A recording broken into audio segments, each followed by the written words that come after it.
Terpergok saat tengah mencuri, seorang pria di Pangkal Pinang, Bangka Belitung ditangkap saat bersembunyi di atap gudang besi.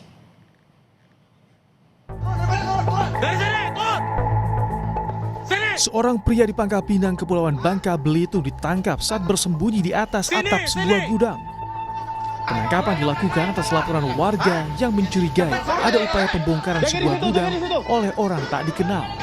Pria tersebut lantas diminta turun dari persembunyiannya. Saat diperiksa polisi, pria tersebut mengaku melakukan pencurian di dalam gudang bersama dua rekannya yang berhasil kabur. Dari pelaku, polisi menyita satu rak besi hasil curian senilai Rp2.600.000. Gudang korban dibongkar oleh seorang tidak dikenal. Kemudian korban melakukan pengecekan terhadap gudang tersebut dan ditemukanlah satu orang laki-laki yang tidak dikenal sedang bersembunyi di atas atap. Untuk barang yang dicuri yaitu satu rak, yaitu besi.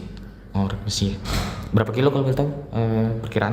Total kerugian yang dialami oleh korban terkait dengan pencurian besi rak itu kurang lebih Rp2.600.000.